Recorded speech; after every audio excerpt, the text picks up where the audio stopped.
Hello, I am very grateful for the opportunity to participate in the Social Ontology 2021 conference. My name is Stanisław Jędrczak, and at the beginning, I would like to introduce myself very briefly. I am a PhD candidate at the University of Warsaw in Poland.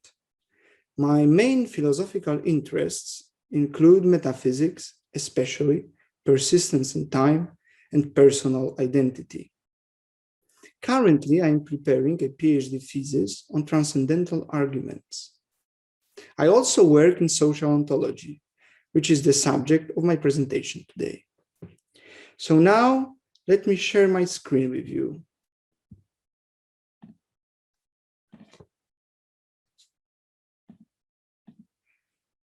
The title of my presentation is On Practical Institutional Presuppositions, a Case for Hybrid Ontology.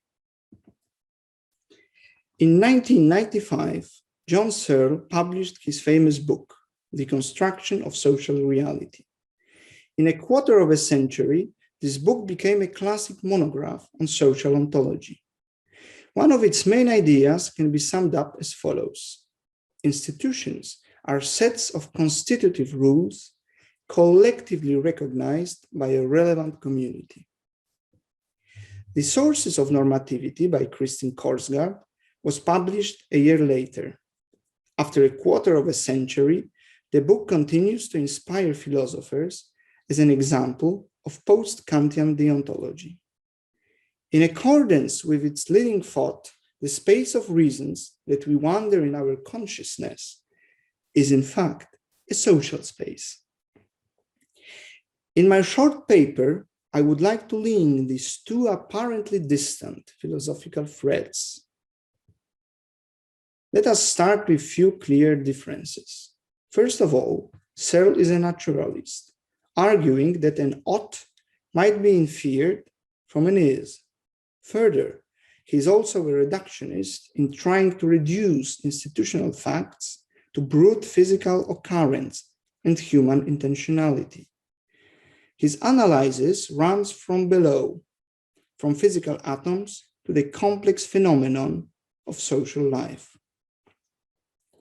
Korsgaard rejects naturalism, and her practical philosophy is in line with Kant's deontology. Her reasoning, which culminates in a sophisticated transcendental argument, runs from above and consists in revealing the necessary conditions for the very possibility of rational action. One might wonder whether we try to compare the incomparable. Well, we shall see. I am tempted to say that Searle put forward a theory of social facts, but not social obligations. On the other hand, Korsgaard provided a theory of social obligations, not a rational reconstruction of social facts.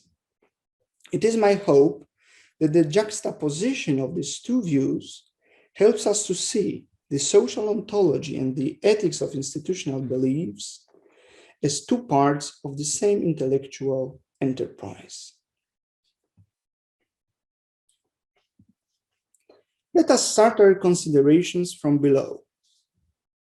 Since Searle's doctrine is well known, I will only outline its basic assumptions. Earth is in the solar system. The nucleus of an atom consists of protons and neutrons bound by nuclear forces.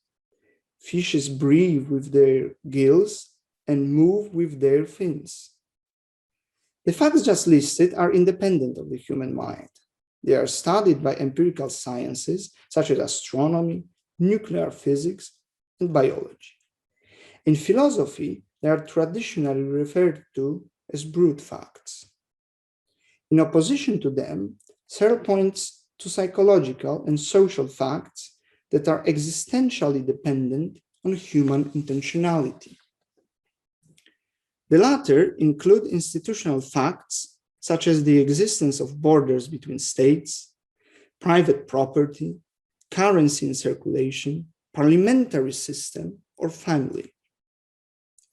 According to Searle, any institutional fact can be fully analyzed as a set of constitutive rules recognized by the relevant community. The constitutive rules share the same logical form. X counts as Y in the context C. In this formula, for the variable X, we substitute a brute fact. Y corresponds to the fact which is to be institutional, and C to some social facts. The constitutive rules are further iterated, each time creating a formula of higher order. From the brute facts, including the existence of human intentionality, a world of social institutions can emerge. To put it bluntly, institutional facts exist in virtue of the collective recognition of their existence. Therefore, they are belief dependent. In a nutshell, this is the leading thought of the construction of social reality. Beyond any doubt, Searle's theory is a well-developed social ontology. Moreover, it offers a convincing rational reconstruction of institutional facts. However, Searle does not address the problem of justifying institutional beliefs. Such disregard leaves an explanatory gap between ontology and ethics of institutional discourse. This also leaves two questions unanswered. I will call them respectively the internal and external question. Among the institutional facts, there are certainly moral ones. An action within the institutional framework can be good or evil. On the one hand, shoplifting breaks conventional rules constitutive for private property. On the other, its wrongfulness is a moral fact, independent of any particular set of norms. The internal question is now as follows. How can an institutional fact, such as shoplifting, be good or evil? It seems that nothing becomes good or evil simply because a community has collectively recognized it as so. It is a question of ethical justification for constitutive rules. The external question concerns the justification for beliefs that performatively bring institutions to life. The community can collectively recognize both the constitutive rules for criminal liability for theft, which is considered as good, as we agree, and for witchcraft, which is to be considered as wrong. In this context, we can quote the words of Chief Justice Hale from the end of the 17th century. There must be such things as witches, since there are laws against witches, and it is not conceivable that laws should be made against that which does not exist. For performative beliefs not to be arbitrary, and in consequence morally wrong, they must have some epistemic justification. Therefore, the external question seeks for an answer what makes them legitimate. One can count on Korsgaard's reflection to find the answer to these quandaries. So let us move on to the argument from above. Among the brute facts about the world, there is also the fact that it is inhabited by agents, the representatives of the biological species of Homo sapiens. So simply, each of us. Let us assume, rather without controversy, that to act is to do or choose something for a reason. In the Sources of Normativity, Korsgaard presented an extensive argument supporting the thesis that to make any rational choice, one must value themselves as a human being. Her complex and sometimes intricate reasoning is based on two key premises. First, in order to act, an agent is to recognize their value as, for example, a citizen, owner, member of a family, or religious denomination, or sport club, and so on. Second, for this to be possible, one must primarily value their own humanity. To answer the internal and external question, let us introduce some handy theoretical tools constructed by Korsgaard. Notice that the very sense or belief that one is a human, citizen, parent, teacher, or even a chess player, Korsgaard calls one's practical identity. She sharply distinguishes two types of identity, essential and contingent. It is important to note that there is only one essential identity, namely being a human. Korsgaard calls it moral identity or humanity as a practical identity. Nevertheless, there are many contingent practical identities. Similarly, their totality can be referred to as social identity of a person. Now we can ask, what does it mean that in order to act, the subject must value his social identity? Consider a familiar example. Each of us pays an income tax. You may wonder whether this is a rational thing to do. For Korsgaard, no action, whether social or moral, is not value itself. As Robert Searle put it, reasons are not attached to actions. We are probably reluctant to pay taxes. However, even our desires would not justify doings, because simply they could be irrational. As Korsgaard suggestively claims, under the circumstances, the only reason to act is to value ourselves as citizens. Next, she adds that one would not be able to value their civic identity if they did not think that citizenship itself is something valuable.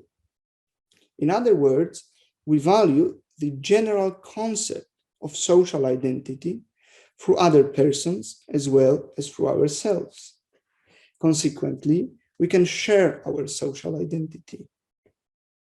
Korsgaard speaks in this context of the publicity as shareability of reasons.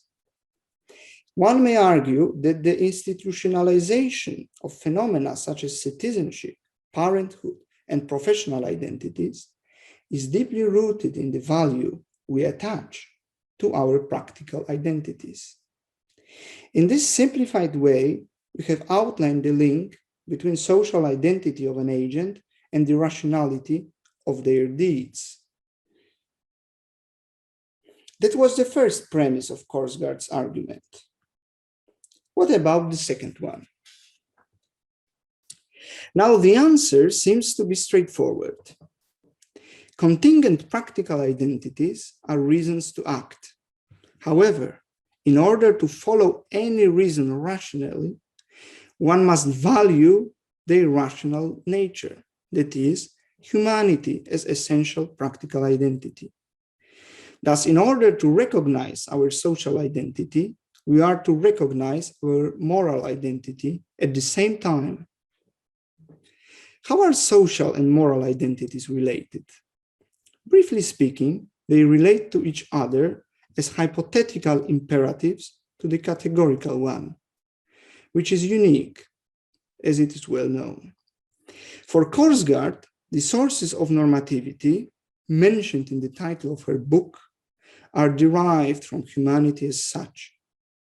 Normativity is expressed, in particular, in obligation understood as a reflective rejection of what threatens one's identity, either social or moral. Therefore, one is obliged to pay taxes or work harder and harder in pain of losing their civic or professional identity. Finally, let us return to the internal and external questions about the ethics of institutional beliefs. How can an institutional fact, such as shoplifting, be good or evil? Looking from above, social facts might be seen as institutionalized obligations to others. We institutionalize them because we value our social identity. However, recognition of social identity implies the value of the moral identity as well. Acting in virtue of contingent practical identity, we also, and above all, act as human beings. Thus, institutional facts can be moral facts as well. What makes performative institutional belief legitimate? I think that the answer should be predictable now.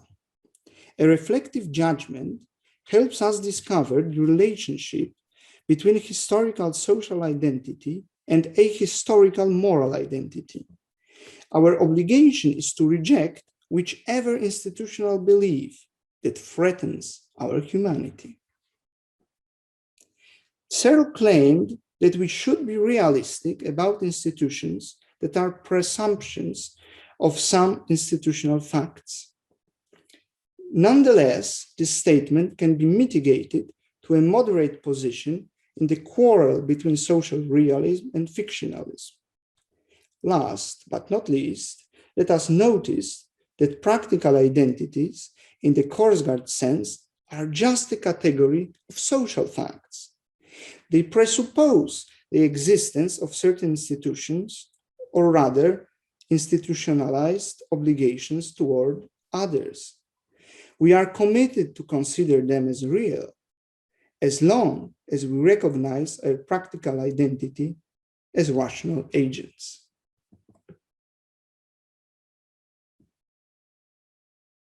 Thank you very much for your attention, and see you soon at the conference.